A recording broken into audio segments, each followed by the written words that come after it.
way na Shnong kaput Western Dale District kabapau bahan kapor sakapor halok jingsha thombor hakibrio bat bor pulit kecela asam ka Shnong Lapangap kala Dawa ban Pynhap no ya ka Mynsngad Khanduli MDC Constituency namar kalik kawan ka khamjan yaki uba day bor mi lingdo wahe Shnong uloong boro sikata ka Shnong kahap barutu mukro bat kajngai hadu kata-kata paiba bor punya Shnong kilaparu da ka jingtho saka delimitation committee jong Atiar Hills Autonomous District Council ban penbet inti yakni ka jingdawa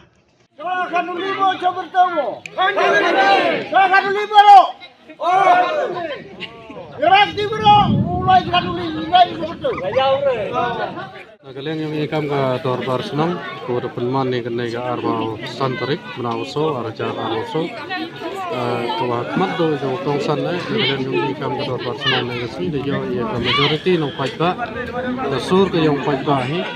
nagaling yung pajba nang Shnong Dawa gina ke sarkar wa sna wa phia ga ye gina ke Constituency MDC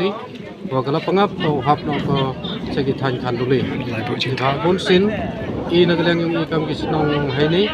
chamjing e ho lai wo wan ni ba chite cha than berto sna thoi wa ka block lam em de jing to hejoi por MLA lo em de to tagar kam te bu jing thut I nagalang yung ikam ki Shnong te ko khamta ma ga por kar pati ga bo sarkar ko sna ba gi chimkhia wa ka Shnong Lapangap em de em ga ka sur ka yung kasur ke yang pajba wow ne biam ko gejau ko Constituency bertu mukro andri kwa no ke kuliang jaga Constituency Khanduli tedo kita rani kuntin publish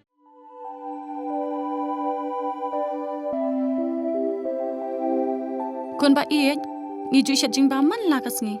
hato ngi la ju perkhat ba kabam kabangi bam katain em ya kamet jungi mai ki juba mi kini ki ju ki jing ba man la kasngi bale kene ka jing kali minta kato ka dukan ration bapan yai uba raju uya tho yanga Ray man kapor yim ju yo ai kijing bam ki batay kamet ki balong ka daw jong kijing pang anemia pat kijing brie jong ki kma ba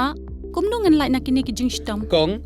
nangkong pide ban penmelin ban bam ya kijing bam ki bapha hakrukam bam jong pi bunsen ki long kmi bat ki khulung khana yo yakini kijing pang namar kim yo ya kijing bam bantei ya kamen ka sarkar kelas dang ya ka food fortification ha ukhaw ata mlu kadut bat ka umpnyang bam baro kindon kijing bam ka bantei kum ka iron folic acid vitamin B12 iodine zinc vitamin A bat vitamin D yakini baro kila ban yo na kijing bam badi ha ki dukan ration kata kamut ngi dan yu khau 45 pabyang bhabat ngi mai uni khau tu bai biang ba pitharai baro kin bang ban ba mi uni kon ka fortification jong khau kanum khata ya ka jing mat ba ka jing long jing man jong khau mai karukam ban bu ya ki ba karukam shet pat kala ban pher om dei kon om dan jing pher la da dei ha karukom bu ne rukom shet kum ba fi ju shet yu khau ba fithian kum ju ru la shet ya uni u khau okum ta te khon ka jing bam ba ai ka kwat ka khia bat ka ba ai bor ka met ka phat bat ka bor per khat jungi hato dang dan ki jing bam ba kham bha ban ya uni hoit mai fikran ya ka badai sisha Lawan Ra Shafi Lingba ko office jong Commissionerate of Food Safety Meghalaya